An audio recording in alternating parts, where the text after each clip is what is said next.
BLURB. 3 young men. 3 concert tickets. One massive problem. They each need an extra ticket for their girlfriend.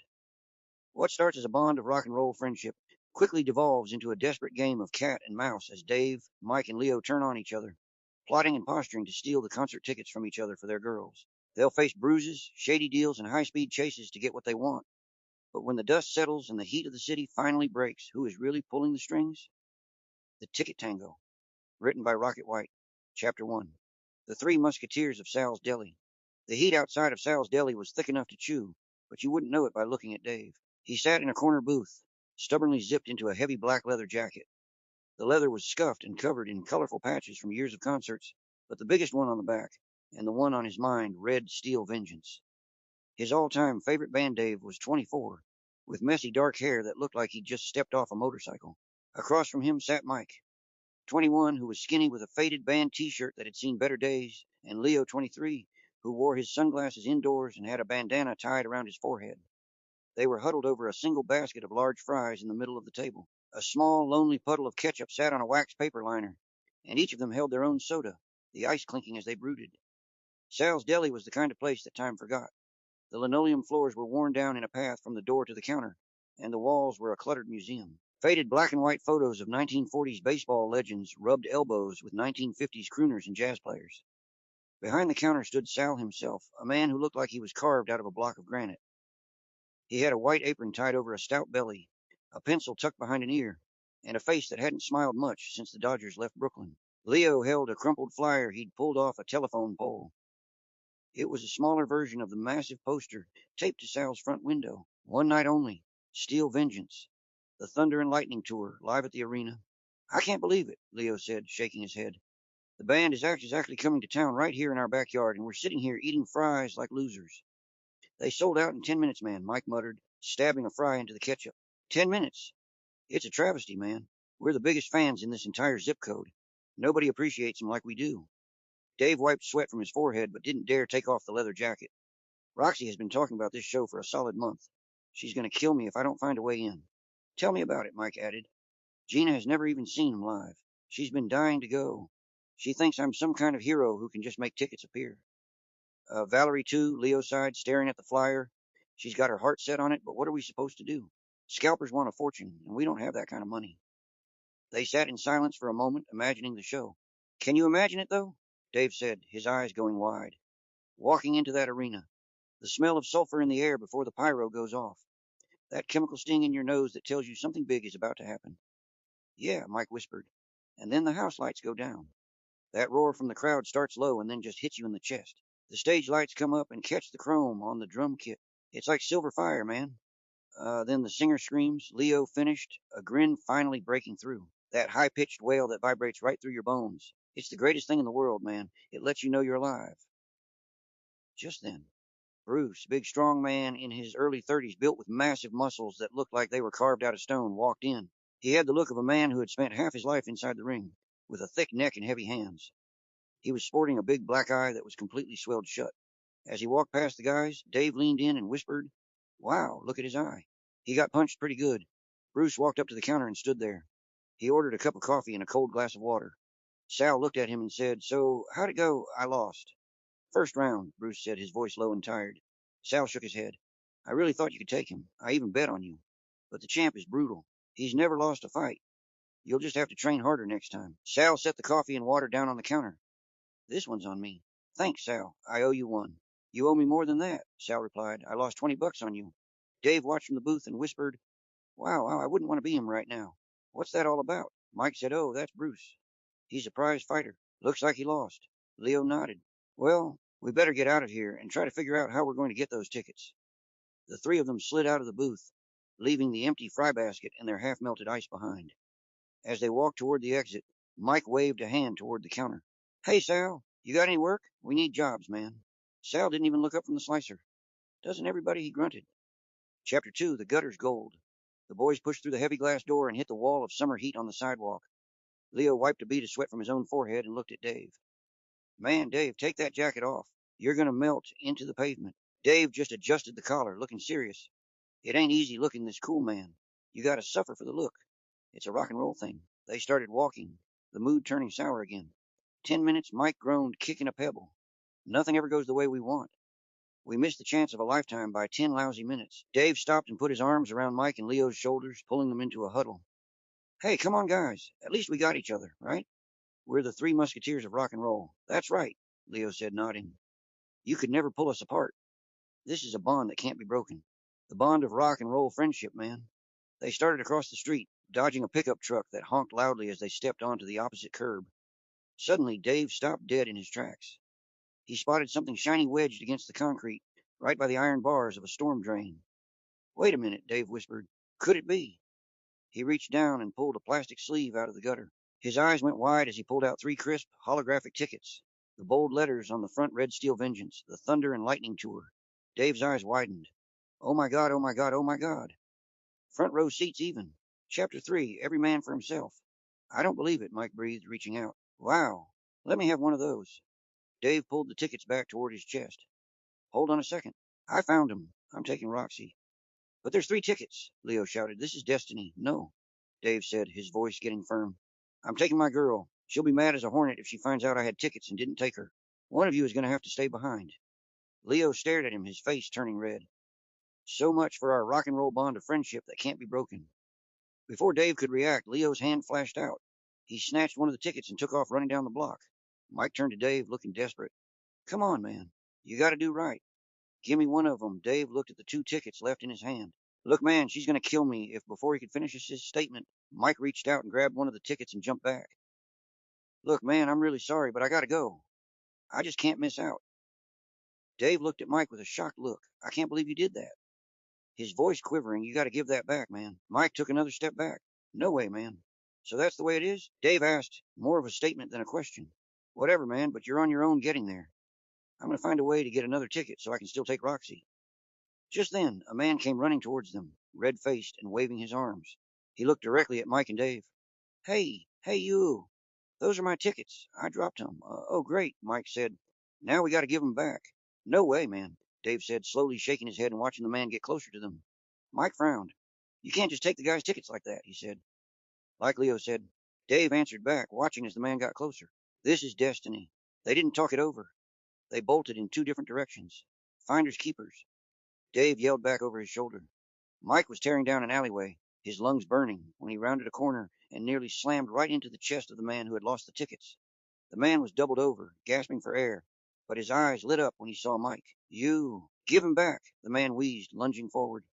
Mike let out a yelp, did a quick pivot, and scrambled over a chain-link fence. Too slow, he yelled, dropping down on the other side and disappearing into the neighborhood. Chapter 4, The Hero's Promise. A little while later, Mike was safe inside Gina's kitchen. Gina had bright, curly auburn hair and wore a pair of high-waisted denim shorts with a cropped T-shirt. She was sitting at the table, painting her nails a deep, glittery purple. She looked up at Mike with big, expectant eyes. So, did you get 'em? Mike leaned against the counter, trying to look cool despite being out of breath.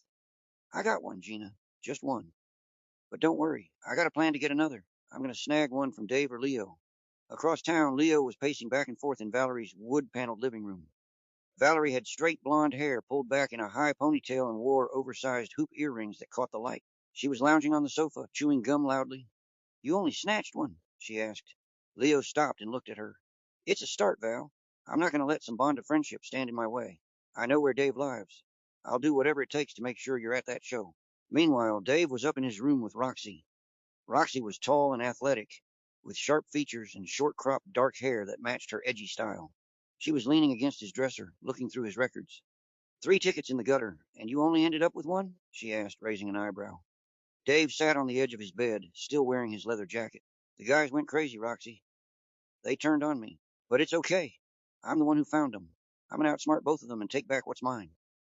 Chapter 5, The Shadow in the Mirror. Leo's phone let out a loud buzzing ring. He snatched it up. Hello? Oh, that's great, man. I'm on my way. He turned to Valerie with a look of triumph. That was a guy I know. He's got a ticket for sale. I'm going to go grab it right now. Leo bolted out the door. He hopped into his car, tires chirping. In his rush, he whipped out into traffic without looking. A blue sedan had to slam on its brakes, tires screeching. The driver leaned out his window, face red, and screamed, Watch where you're going, you idiot. Leo didn't even tap his brakes. Leo pulled his car into the shadows of an old parking garage. It was a concrete cavern, smelling of damp stone and old oil, with patches of darkness that felt they were watching you. Standing under a buzzing yellow light was a man leaning against a rusted pillar, wearing a trench coat and a greasy baseball cap. The man was gaunt, with a sharp nose and eyes that never stayed still. You got it? Leo asked. The man showed just the edge of a ticket. 500. Leo's jaw dropped. 500? What is this a hold up? That's 3 times the price. The man didn't blink. I had to pay more at the last minute. I got to make a profit, man. Take it or leave it. Leo turned on his heel, marched back to his car, and slammed the door. He peeled out of the garage. As he sped down the main drag, he noticed that same blue sedan right on his tail. The driver matched Leo's speed perfectly, staring straight ahead with a blank expression. Leo hit the accelerator, zooming forward, but the driver behind him matched his speed and his movements. Dave hit the accelerator even harder and zipped around a corner to the right and then immediate left and pulled over. He watched as the blue sedan, unaware that he had pulled over, fly right past him. Chapter 6. A Dip in the Canal. Back at his house, Dave looked at Roxy with a slow grin. I got a plan, Roxy. I'm going to get that ticket back from Mike. It's crazy hot today. I'll call him up and ask him if he wants to go swimming. While he's in the water cooling off, I'll find where he hid that ticket. Dave dialed Mike. Hey, look, man. I'm sorry about earlier. Why don't we meet up and head down to the canal for a dip? Okay, I'll be there. Dave clicked the phone back onto the receiver and grabbed his keys off the counter. Roxy looked up from the couch, and he gave her a quick nod toward the door. I'm heading out for a bit. I'll be back later, he said as he swung the door shut. He drove over to the canal where Mike was already standing by the water's edge. Water looks cold today, Dave said, leaning against his truck. Cold enough to wake you up, Mike replied, already unbuckling his belt. You coming in or just watching? I'll be in a second. Just catching my breath, Dave said, stalling and watching where Mike dropped his pants and shirt. As soon as Mike jumped into the water, Dave went over and started rummaging through Mike's clothes. Where is it? Where is it? It's here somewhere. Right then, he looked over and saw that same blue sedan that had followed Leo earlier that day, sitting up on the road. It sat there for a beat, just watching, and then it slowly drove away. Dave stood there for a second, unsettled. But he shook it off and turned back to the clothes. Mike popped up, dripping wet, and gave a little giggle. Looking for something? It's not there, Mike said, laughing. Dave jumped back and said, No, I was looking to see if you had any gum. Mike just chuckled and shook his head. Yeah, okay, if you say so. Well, if you don't trust me, then I guess I'll just leave, Dave said, trying to play it off. He turned around, got in his truck, and peeled away. Chapter 7. The $300 Gamble. Dave pulled into the only gas station in town to grab a couple gallons. The gas station was a crumbling island of white stucco under flickering fluorescent lights that hummed like a swarm of bees. The pavement was cracked and stained with rainbow swirls of spilled gasoline, and the windows of the small shop were covered in sun-bleached posters for cheap beer and cigarettes. While the pump was running, a bright yellow flyer caught his eye. Challenge the champ. Stay up in the boxing ring for 3 minutes and win the $1,500 grand prize, $300 entry fee. Dave stared at the flyer, cocking his head slightly to one side. Squinting to read it, though he had already read it. $1,500, he whispered. Do I want it that bad? He asked nobody. Yes, I do. I'm doing it. He called Mike and Leo and told them to meet him at the deli. When they arrived, he pointed at the flyer. I'm entering this tournament. That's $1,500. The scalpers are charging between $400 and $500 apiece for the tickets. We can get 3 tickets. The fight takes place at 6 o'clock tonight. The concert is at 8 o'clock. We can swing by, quick 3-minute fight, go by and grab the girls, and still have time to make it to the concert. There's no way you can win this, Dave, Leo said. Plus, where are we going to get $300 for the fee? We can pool our money, Dave said with a desperate plea. I don't have to win. I just got to survive 3 minutes. They stood there in the heat, checking their wallets. They counted it up carefully. They had just enough. Okay, Mike said. It looks like we're doing this. Let's get over there and get you signed up, I guess. They drove to a grimy warehouse to sign him up. The warehouse was a massive rusting skeleton of corrugated metal that groaned in the wind. Inside, the air was stagnant and tasted of iron dust and old cardboard. The man behind the desk was a mountain of a man with a thick neck and a cauliflower ear that looked like a piece of chewed gum. He looked Dave up and down. You're kind of small, kid. Bad idea. You sure you want to do this or want to? Dave replied. It's not about want to. It's about I got to. The guy shook his head slowly as he let out a knowing sigh. Okay then, sign the waiver. See you at 6 o'clock, Chapter 8. The Eye of the Tiger. The 3 of them headed back to Sal's Deli, the one place they always ended up when they had a lot on their minds. They sat in the same worn-out booth. Sal, who had been listening from behind the counter while wiping down a glass, finally looked up. Dave, he said, his voice like gravel. You really going to go through with this fight tonight? Dave looked over at him, his face set. Yeah, Sal, I am. Sal shook his head slowly. The champ is a monster kid. He's made a lot of guys bigger than you look like they went through a meat grinder. Did you see Bruce earlier? Yeah, Dave said, standing up and straightening his leather jacket. But you don't know how bad I want this. Tonight, I'm going to be a fighting machine. Nothing will be able to stop me. I'm going to run through him like a warrior, he said as he raised his fist in defiance. You're looking at the new champion. When this is all over, everybody's going to want to hear my story. Sal didn't even look up as he went back to scrubbing the counter. Is that right? I'll alert the media. Dave just stared at the Steel Vengeance poster on the wall, his jaw set tight. He finished his soda in one big gulp and set the glass down hard on the table. Now quit worrying, Dave said to the guys. We got a job to do tonight. Before they left the deli, Mike headed to the back to use the restroom. A man in a hooded sweatshirt brushed past him and tried to snatch the ticket from Mike's pocket. Mike grabbed the man's wrist. Not today, man. The pickpocket scrambled out the back door. Mike walked back to the others, clutching the ticket. We gotta go. This neighborhood is getting twitchy. We need to get you ready, Leo said, looking him over. If you're going to survive 3 minutes, you need to train. Train? Dave asked, cocking his head slightly to the right and raising an eyebrow. How do you expect me to do that? We don't have a gym membership, and without a membership, they won't let us in. Hey, wait a minute. Mike chimed in. Don't you have the movie Rocky in your collection? They headed over to Dave's place and crowded into the small living room. They spent the next 2 hours glued to the TV, watching Rocky and shouting at the screen every time a punch landed. By the time the credits rolled, they were all pumped up. Now what? Dave wanted to know. Leo said in thought, running the movie they had just watched through his head, quietly singing the theme song. It's the eye of the tiger. It's the thrill of the fight. Rising up to the Dave and Leo looked at Mike, wondering what was going on. Leo, what are you doing? Mike wanted to know. I'm strategizing, Leo answered. Oh, yeah. Rocky did a lot of running in that movie. All right, champ, let's go, Mike said, ushering them outside. You need to get the blood flowing. Start running. Dave started a slow jog down the sidewalk, his heavy leather jacket thumping against his back. Mike followed close behind, his eyes narrowing when he saw the corner of the holographic ticket poking out of Dave's back pocket. As Dave stumbled slightly over a crack in the pavement, Mike reached out with 2 fingers, deftly snagging the ticket and sliding it into his own pocket without a sound. Leo, trailing a few feet back, saw the whole thing through his sunglasses. He picked up his pace, moving in behind Mike. His hand flashed out, lifting the ticket from Mike's pocket and tucking it securely into his own. They turned the corner onto the main drag, the sun beating down on the asphalt. Speed it up, Dave, Mike yelled, clapping his hands. The champ isn't going to wait for you to catch your breath. Imagine Roxy is at the finish line. Dave put his head down and charged, his heavy boots sounding like a stampede on the concrete. He was dodging around fire hydrants and jumping over cracks in the sidewalk, his face slick with sweat. He passed an old lady carrying a bag of groceries, and he gave her a quick shadowbox jab in the air as he flew by. I'm a warrior, he wheezed, his lungs burning. That's the spirit, Leo shouted, checking his reflection in a shop window as he ran. You got the heart of a lion, Dave. A lion in a leather jacket. They stopped by an overpass next to some steps that went up the side of the overpass to a utility box. Leo's mind started racing again, the music thumping in his ears. It's the eye of the tiger. It's the thrill of the fight, rising up to the challenge of our rival. The stairs. Leo pointed suddenly. Every great fighter does the stairs. Get up there. Dave looked up to the top. There were about 20 steps. He hit the first step with a groan. By the time he reached the top, his legs felt like they were made of lead, but he turned around and raised his arms in the air just like the movie. I did it, he hollered at the traffic below. I'm ready. Not yet, you're not. Leo called out from the bottom. He hung there for a second, legs kicking uselessly before dropping down with a huff. Leo wiped the sweat from his forehead, his mind still locked on the rhythm. Rising up, straight to the top, had the guts, got the glory. Sit-ups. Leo shouted, pointing to a patch of dry, prickly grass.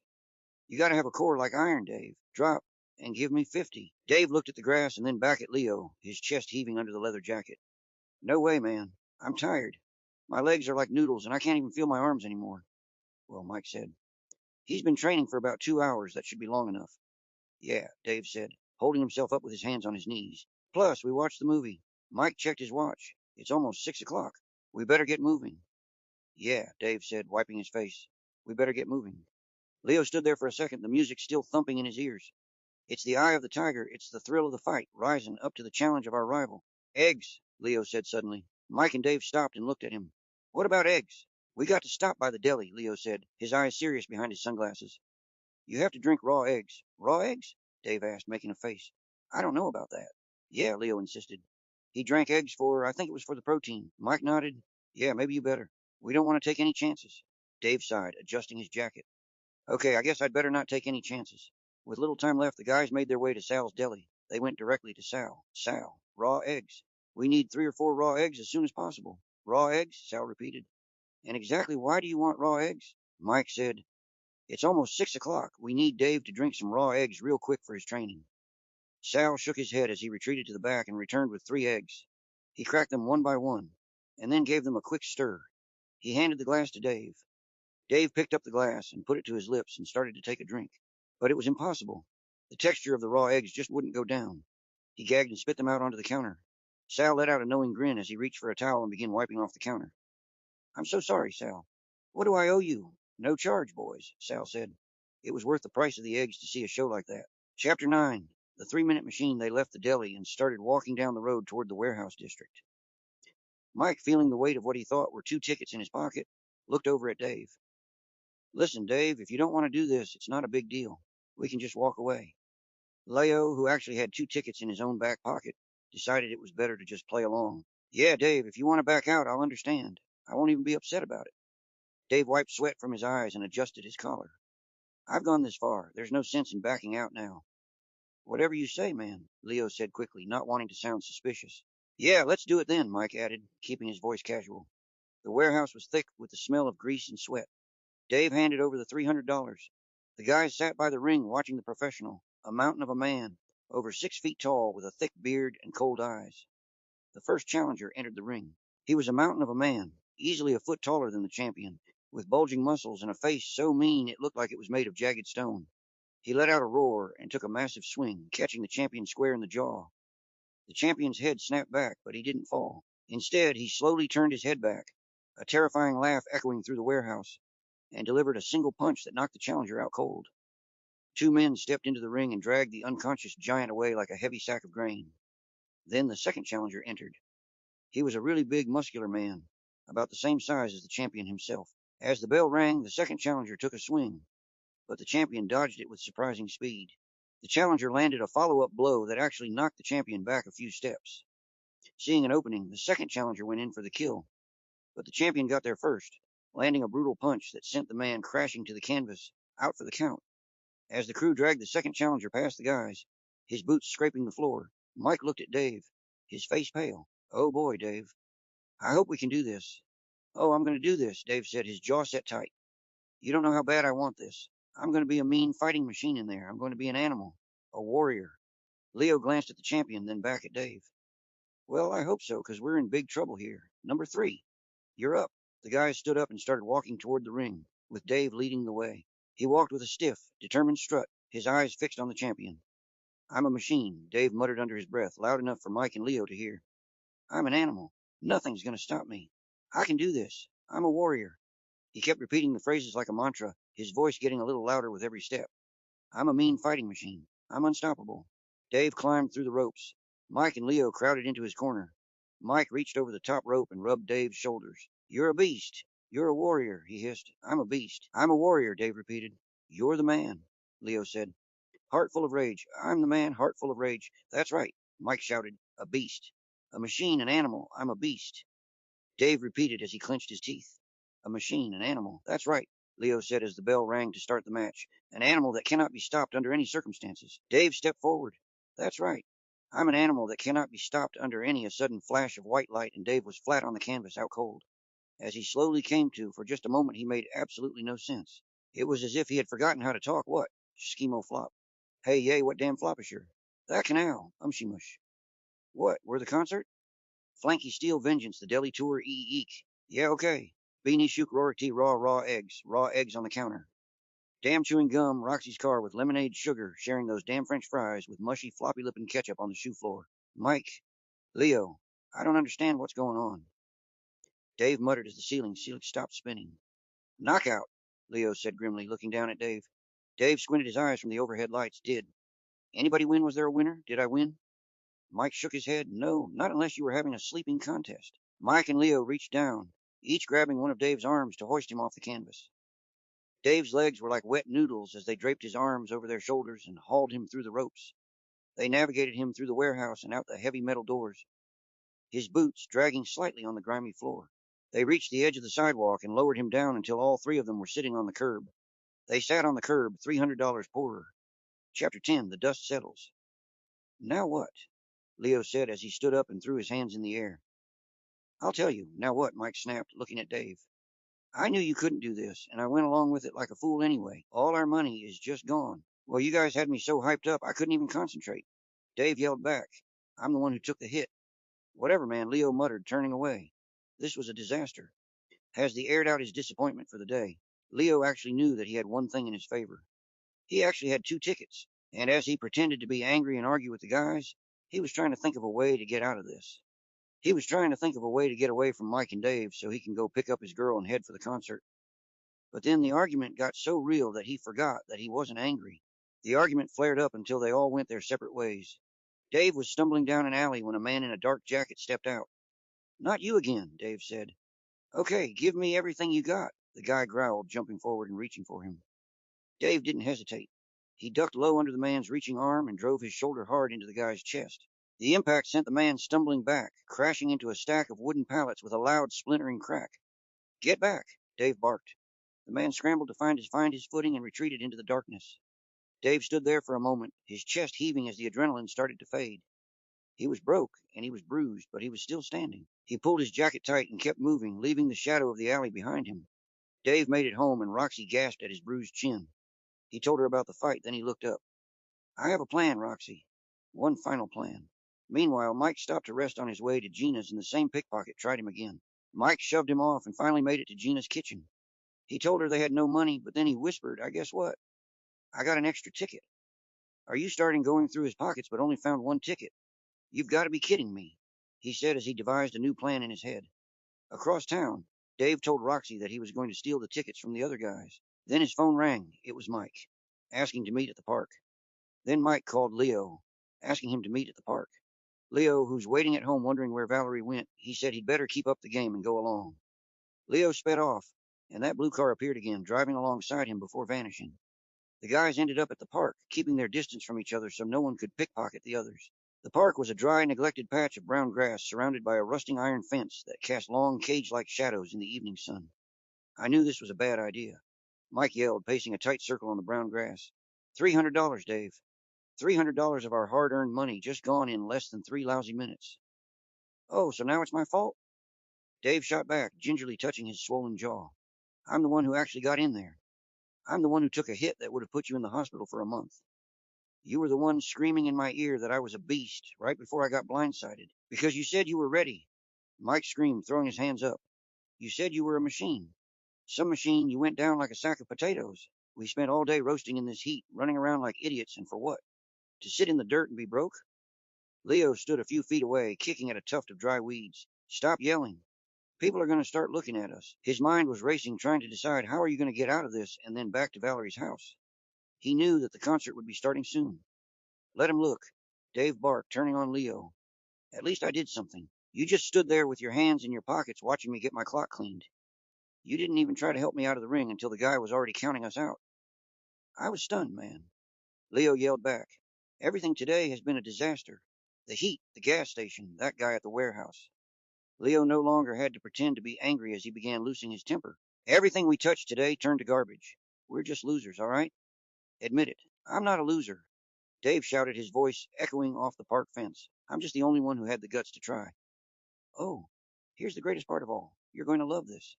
I lost my ticket somewhere along the way, if that makes you feel any better. Just then, a bright lemon-colored sports car screeched up to the curb. Roxy, Gina, and Valerie piled out, walking straight into the middle of the shouting match. That is enough, Roxy cried, stepping between Dave and Mike. We could hear you screaming from the end of the block. Look at yourselves. He blew the money, Roxy. Mike pointed a finger at Dave. I don't care about the money, Gina said, taking Mike's hand and forcing him to stop pacing. And I don't care about some concert tickets. You guys have been friends since you were kids. You've been through too much to let a bad day turn you into enemies. Valerie looked at Leo and then at the others. She's right. You're the 3 Musketeers, remember? Steal vengeance?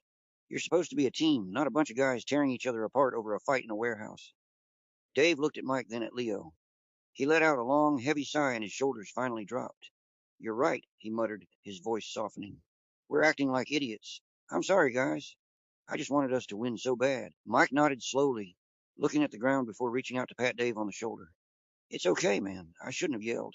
Friendship is more important than some money. We're still a team. Yeah, Leo added, finally relaxing. We're brothers. That's what matters. Nothing is worth losing that. Just then the blue sedan screeched to a stop. A man jumped out. That's the guy who's been following me, Leo shouted. That's the guy who tried to rob me, Dave yelled.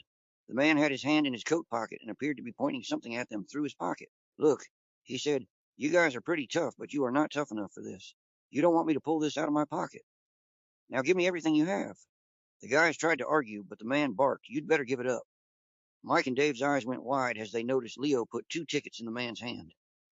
What the heck? Sorry, man, Leo muttered, heat of the moment. The man smiled as he closed his hands around the guy's items. Thank you very much, he said as he ran over to his car and pulled his hand out of his pocket to disclose what was in it. He pulled out a bottle of beer, opened the top, and began to laugh as he took a quick drink, then jumped in his car and sped away. The guys just stood there staring. They sat on the ground in defeat. I can't believe we spent all that time out here for nothing, Mike said, pulling at a clump of grass. All that planning, all that work, and we've got nothing to show for it. Leo shook his head, looking at his dusty boots. It was a total waste. We're right back where we started, only more tired. We lost the money, we lost the tickets, and we got played by a guy with a beer bottle. Dave snapped, his voice tight with frustration. We look like idiots. Well, maybe if you hadn't led that blue car right to the park, Leo, we wouldn't have been a target in the first place. Mike shot back. Oh, so now it's my fault? Leo yelled, finally looking up.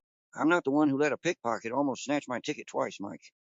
Mike cut in, slamming his hand against the ground. It doesn't matter whose fault it is. We put everything into this. Every bit of effort we had, and it just didn't matter. It was all for nothing. Mike turned on Leo, his face flushing with anger.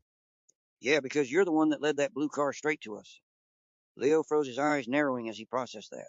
Wait, how did you know it was a blue car? You're the one who hired him to chase me, aren't you? Mike tried to pivot, looking over at Dave. Whatever. At least I didn't let some punk almost rob me in an alley twice. Dave stepped forward, his voice low and dangerous. Almost robbed me twice? How do you know he tried to rob me? You hired him to come after me, didn't you? Hey, stop that right now. Roxy interrupted, stepping closer and resting a hand firmly on Mike's shoulder. You guys are being way too hard on yourselves. And quit pointing fingers. You didn't fail. Val joined in with Gina gathering around them. Look at how far you actually got. You did something most people wouldn't even try. We're proud of what you put into this, so don't you dare say it was for nothing. This was too much for me, Roxy said. I need to go home. The other girls agreed, and they all piled into the tiny yellow car and left. The guys watched the tail lights of the yellow car disappear around the corner, leaving them in the quiet of the park. For a long minute, nobody said a word. Look, Leo said, finally breaking the silence and looking at the others. I'm sorry I blew up at you guys. This day just got the best of me. Mike nodded, reaching out to pat Leo on the shoulder. Me too. I shouldn't have been pointing fingers. We all went through the ringer today. Dave stood up and dusted off his leather jacket, looking at his 2 best friends. We're the 3 Musketeers, right? A couple of missing tickets and a beer bottle shouldn't change that. I'd rather be broke with you guys than at that show alone. Exactly, Mike agreed, a small smile finally appearing. The tickets weren't worth the trouble if it meant we were going to end up hating each other. They stood there together, the tension finally fading. Dave looked down the road where the girls had gone and sighed. I hope the girls are okay. They seemed pretty upset when they left. They'll be okay, Mike said, nodding confidently. They can handle it. Probably just went home to cool off and watch a movie. Yeah, Leo added. We really are lucky, you know. Most girls would still be screaming at us for losing the money and the tickets, but they just wanted us to be friends again. They're so loyal. Dave adjusted his jacket and looked at the spot where the yellow car had been. You're right. They're always there for us. They never let us down, no matter how much we mess things up. They're just steady, honest girls. You always know exactly what they're thinking. To the girls, Mike said, raising an imaginary glass. Roxy steered the car into the bright lot of a convenience store. The girls hopped out and headed inside, the bell over the door chiming as they went for the cooler at the back. A moment later, they came back out, laughing and clutching cold bottles of soda. They climbed back into the lemon-colored car and settled in. Roxy was just about to open her bottle of soda when a voice spoke from the shadows right outside her window. Hello, girls. Oh, Roxy said, jumping in her seat and nearly dropping her drink. You scared me half to death, man. How long have you been standing there? Oh, no, Gina cried, clutching the door handle. Roxy, that's the guy who robbed the boys in the park. Roxy didn't even flinch. She just looked at the man and then back at Gina with a cool, knowing grin. Is he now? No kidding. She reached into her bag and handed the man an envelope containing $300. In exchange, he handed her the 3 crisp holographic tickets, then returned to his car and disappeared into the night. Roxy looked at her stunned friends, a slow, triumphant smile spreading across her face. She started her car, backed out of the parking space, and headed off into the night. She popped the top on her soda. You guys ready for a concert? Let's rock.